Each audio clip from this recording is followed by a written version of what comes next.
সামাজিক social media আপনারা কাজ করেন, আপনারা নিশ্চয় দেখছেন বিভিন্ন টিভি চ্যানেলে এবং আপনাদের মাধ্যমেও আমরা যেটা জানতে পারছি, শুনতে পাচ্ছি এবং গোটা ভারতবর্ষ মানুষ দেখছে, সেটা হচ্ছে যে বিজেপি আসার পরে এই পশ্চিমবঙ্গে বাঙালিদের ওপরে নানা রকমভাবে অত্যাচার নেমে আসছে। সে সেন্ট্রাল ফোর্স দিয়ে হোক আর সেন্ট্রাল সিবিআই থেকে শুরু করে আদার্স ইডিফিটি দিয়ে শুরু করে টোটালটাই কিন্তু আমাদের বাংলার উপরে অত্যাচার চলছে।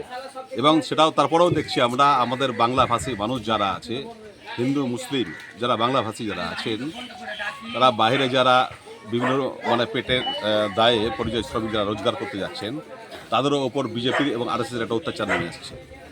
এটা কিন্তু তার বাইরে নয়, বর্ডার এলাকায় বিএসএফ দিয়ে আমাদের যে বাংলার যারা আছে সেই বর্ডার এলাকাগুলো তারা তৈরি করতে চায়, তারই একটা প্রতিফল।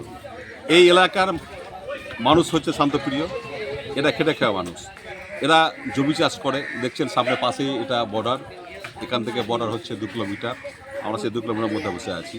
এবং এই মানুষগুলো যারা আছে বসবাস করে, যারা আমাদের সমস্ত মানুষগুলো হচ্ছে আমাদের হিন্দু ভাইদের আর কি, হিন্দু সম্প্রদায়ের ভাই।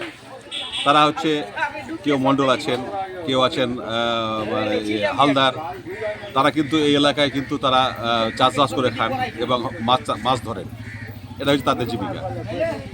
গতকাল হঠাৎ করে বিএসএফ কোনো কারণ নয় আর কি এসে অতর্কিতভাবে লাঠিচার্জ শুরু করে এবং দোকানে থেকে বিভিন্ন যে দোকান যেগুলো আছে যে দোকানদারকে মারধর করে এবং মেয়েদেরকে মারধর করে, যেটা আমরা শুনেছি মেয়েদের বক্তব্য অনুযায়ী। এবং এলাকার যারা খেটে খাওয়া মানুষ, শ্রমিক যারা খাওয়া দাওয়া করে একটু বাইরে রেস্ট করছিল, তাদেরকেও প্রচুর মারধর করে। আমরা দেখলাম 25 থেকে 30 জন তারা কাতরাচ্ছে, কারো হাতে চোট, কারো পায়ে চোট, কারো কোমরে চোট, কারো মুখে চোট, কারো মাথায় চোট। আমরা দেখলাম যে মানুষগুলো কাতরাচ্ছে। সঙ্গে সঙ্গে আমি পুলিশকে ফোন করেছিলাম, খবর পাওয়ার পরেই পুলিশকে ফোন করেছিলাম। এখানে আইসি সাহেব বিশাল ফোর্স পাঠিয়েছিলেন, আমাদের ফাঁড়ির বড়বাবু পলাশ পাল উনিও এসেছিলেন, তার সঙ্গে অনেক ফোর্স এসেছিলেন। আর তার সঙ্গে সঙ্গে আমরা মন্ত্রী সাহেব খবর দিয়েছিলাম, মাননীয় মন্ত্রী আখুজ্জামান মহাশয়, উনি সঙ্গে সঙ্গে স্পটে চলে এসেছিলেন। আমরা এটা দেখেছি। সুতরাং এই অত্যাচার যেগুলো চলছে, সেই অত্যাচারে আমরা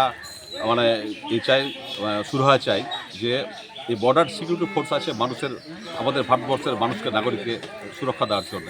তারা বর্ডারে দিনরাত পড়ে থাকে, অনেক কষ্ট করে তারা পড়ে থাকে। আমরা জানি যে তারা প্রচুর কষ্ট করে পরিবার সবকে ছেড়ে দিয়ে, আত্মীয় স্বজন সবাইকে ছেড়ে দিয়ে তারা এই বর্ডারে তারা দিনের পর দিন, রাতের পর তারা ঘুম না পেরে আমাদেরকে সুরক্ষা দেয়, ভারতবর্ষ সুরক্ষা দেয়। ওনাদের কাজ হচ্ছে আমাদের ভারতবর্ষের সুরক্ষিত রাখা এবং ভারতবর্ষের যাতে আর্থিক ক্ষতি না হয় তার জন্য হচ্ছে বিভিন্ন যে পাচারকারী আছে তাদেরকে গ্রেপ্তার করা এবং পাচার বন্ধ করা। এবং